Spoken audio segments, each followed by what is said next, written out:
Doctor Babasaheb Ambedkar ఆలోచన విధానం,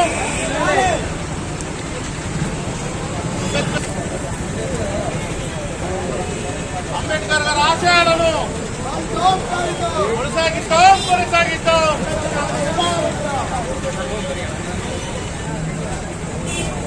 అన్నా అంబేద్కర్ గారి ఆలోచన విధానం,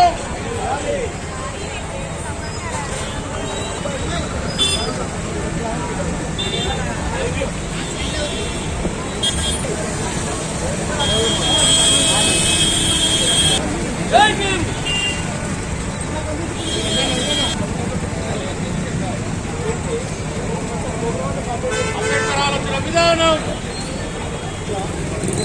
నాలుగు సరిపోతాయా? నాలుగు సరిపోతాయా?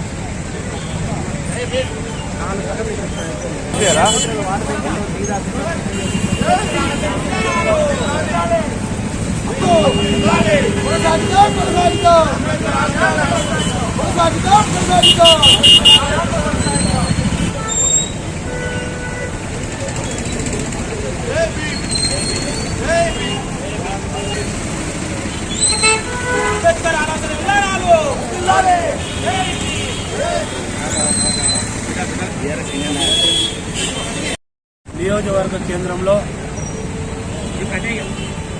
డాక్టర్ బిఆర్ అంబేద్కర్ భారతరత్న మహనీయులు, ప్రపంచ దేశంలోనే ఒక మహోన్నతమైన వ్యక్తి అయిన డాక్టర్ బిఆర్ అంబేద్కర్ గారి 133వ జయంతి సందర్భంగా వారికి నివాళులు అర్పించి ఈ కార్యక్రమానికి ముఖ్య అతిథిగా వచ్చేసిన స్థానిక మా రాజన్న సిరిసిల్ల జిల్లా జడ్పీ చైర్మన్ గారికి, అన్న రాఘవరెడ్డి గారికి, మున్సిపల్ చైర్మన్ సుబ్రహ్మణ్య మాధవ్ గారికి, అదేవిధంగా కౌన్సిలర్లు అయిన చెల్లి గారు కానీ, కుమార్ శ్రీనివాస్ గారు కానీ, అదేవిధంగా మారం కుమార్ కానీ, గోలి మహేష్ గారు కానీ, జ్యోతి శంకర్ గారు కానీ, దేవరాజు గారు కానీ ఈ కార్యక్రమంలో భాగస్వామైన వివిధ రకాల హోదాల్లో ఉన్న టీఆర్ఎస్ పార్టీ శ్రేణులు, అన్ని వర్గాలకు సంబంధించిన ప్రజలందరికీ జయంతి శుభాకాంక్షలు తెలియజేసుకుంటూ, ప్రపంచ దేశంలోనే భారతదేశం చాలా ప్రజాస్వామ్య పెద్ద దేశము. దీనికి ఏ రకమైన రాజ్యాంగం రావడానికి వరకు ఎలా రాజ్యాంగం రాస్తే నా ప్రపంచ దేశంలో నా భారతదేశం అన్ని వర్గాలు ఇలా సమానత్వం ఉంటుందని ఒక సుదీర్ఘంగా చర్చించి మహోన్నతమైన వ్యక్తి, కేంద్ర మంత్రి, న్యాయ శాఖ మంత్రులు సామాజిక అంటరానితనాన్ని చిన్నతనంలోనే ఆయన ప్రాక్టికల్గా బాధపడిన వ్యక్తి కాబట్టి ఈ దేశం కొరకు ఒక సుదీర్ఘంగా ఆలోచించి ఈరోజు ఇవాళ తెలంగాణ రాష్ట్రం రావడానికి కూడా వారు ఆనాడు రచించిన రాజ్యాంగంలో అదొక భాగమని సందర్భంగా చెప్పాలి.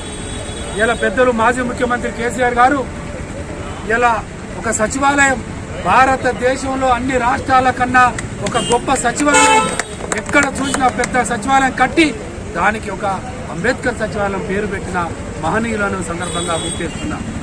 ఇలా హైదరాబాద్లో నడిబొట్టులో ఇలా అంత పెద్ద స్టాచ్యూ, అంబేద్కర్ స్టాచ్యూ కట్టిండు. మన భారత తెలంగాణ రాష్ట్రంలో హైదరాబాద్కు మాణిక్యం అని ఒక సందర్భంగా గుర్తు చేసుకో సందర్భంగా చెప్తున్నాం. ఇలా ప్రభుత్వాలు ఎన్ని వచ్చినా మారినా అట్టడుగు వర్గాలు, నిమ్న జాతులు, బడుగు బలహీన వర్గాలు, అన్ని వర్గాలకు భారతదేశంలో సమానత్వం కోరుకొని ఆర్థిక రాజకీయ సమానత్వంగా నా భారతదేశం ముందుకు పోయినాడే నిజమైన అభివృద్ధి చెందుతుందని ఆనాడు గొప్ప ఇంత త్యాగం చేసి ఇలా రాజ్యాంగంలో రిజర్వేషన్ కల్పించిన మహోన్నత వ్యక్తి అంటే ఒకసారి మనం గుర్తు చేసుకోవచ్చు.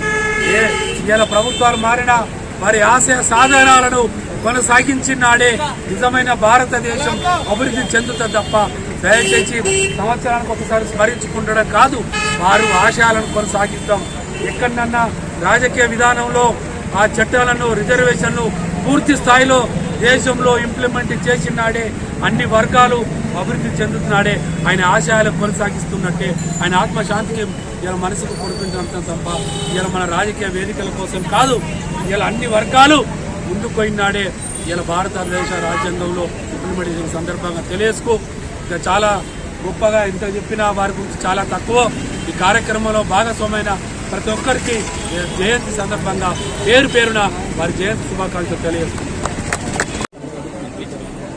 133వ అంబేద్కర్ అంబేద్కర్ గారి జయంతి సందర్భంగా ఇక్కడ స్థానికంగా మా గౌరవ మున్సిపల్ చైర్పర్సన్ పాదవి రాజు గారు, సీనియర్ నాయకులు మనోహర్ రెడ్డి గారు, స్థానిక కౌన్సిలర్స్ చంద్రు గారు, శంకర్ గారు, మన శ్రీనివాస్ గారు, కుమార్ గారు, ఇంకా అందరం కలిసిగా ఇవాళ వారి జయంతి సందర్భంగా ఇక్కడికి వారికి పూలమాల వేసి దండం పెట్టుకొని వారి ఆశయాలు ఏదైతే ఉందో వారి ఆశయాలకు తగ్గట్టుగా అనుగుణంగా నడుచుకొని వారు కోరుకున్న సమాజం తెలంగాణ మనకు, ఎందుకంటే వారు రాజ్యాంగము రచించిన దానితోటే మనం ఈరోజు అందరం కూడా కలిసికట్టుగా మంచిగా ఏది లేకుండా కూడా ఏ మతకల్లోనూ ఏది కూడా లేకుండా కూడా వారు రాసిన రాజ్యాంగాన్ని సృష్టించుకొని ఇవాళ మనము సగర్వంగా చెప్పుకోవచ్చు. వారి జయంతి సందర్భంగా వారికి కూడా అందరం కలిసికట్టుగా 133వ జయంతి సందర్భంగా అందరికీ కూడా శుభాకాంక్షలు తెలుపుతూ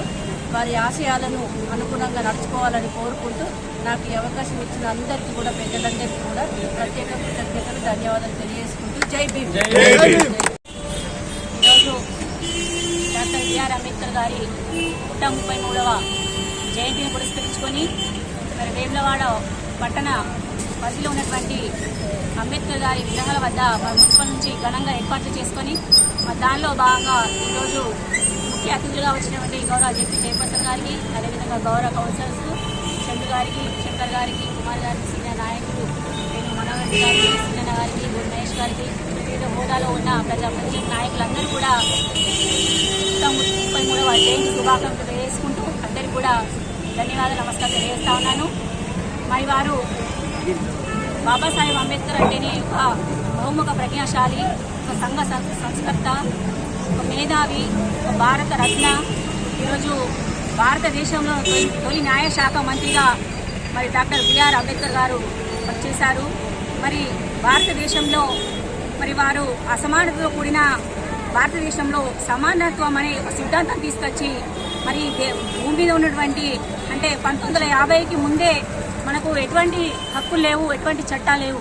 మరి తద్వారా మనకు భూమి మీద ఉన్నటువంటి జీవకోటికి హక్కులు, రిజర్వేషన్లు, చట్టాలు తీసుకొచ్చి ఈరోజు మనందరూ కూడా ఒక స్థానంలో నిలబడినామంటే ఈరోజు మీ ముందు నేను మాట్లాడగలుగుతున్నానంటే వారు తీసుకొచ్చినటువంటి రిజర్వేషన్ చట్టాల వల్లే. మరి సందర్భంగా మా మహిళా లోకమంతా కూడా వారికి ధన్యవాదాలు తెలియజేస్తా ఉన్నాము. మరి దేశ విదేశాలు తిరిగి వారు ఎన్నో ప్రయాసాలు పడి మరి రాజ్యాంగాన్ని రచించి ఎంతో మేధో మనస్సుతో మరి అట్టడుగు వర్గాలని, బలహీన వర్గాలని మరి వారి సిద్ధాంతాల కోసం, వారి కోసం ఒక పార్టీని స్థాపించి మరి గొప్ప క్విట్ ఇండియా ఉద్యమం ద్వారా మన దేశ విభజనలో స్వాతంత్రం వచ్చింది. సిద్ధించిన స్వాతంత్రంలో మనం ఈరోజు అన్ని వర్గాలు, అన్ని కులాలు కూడా సమానత్వంపై నడుస్తుంది అంటే వారు కల్పించిన రాజ్యాంగం వల్లే. ఈ విధంగా చెప్పుకుంటూ పోతే చాలా వరకు ప్రతి ఒక్క జీవకోటి కూడా మనకు ఈ విధంగా కల్పించడం జరిగింది. మరి వారి యొక్క ఆశయాలు, వారి యొక్క సిద్ధాంతాలు, మరి వారి యొక్క సిద్ధాంతాలను మనం వంటపట్టించుకొని వారి ఆశయ సాధనగా ప్రతి ఒక్క వర్గం, ప్రతి ఒక్క యువత కూడా ముందు వరుసకు ఇవ్వాలి. మరి ఆశయ సాధన దిశగా మనందరూ కృషి చేయాలి. మరి ఖచ్చితంగా మరి వారి అడుగుజాడలో మేమందరికీ నడుస్తున్న సందర్భంగా తెలియజేసుకుంటూ మరి ఇంత గొప్ప రాజ్యాంగ రచించినటువంటి వారికి మరి సందర్భంగా కృతజ్ఞతలు, ధన్యవాదాలు తెలియజేసుకుంటూ మరి కార్యక్రమంలో పాల్గొంటున్న పెద్దలందరికీ కూడా పేరు నమస్కారం తెలియజేస్తాను. జై భీమ్.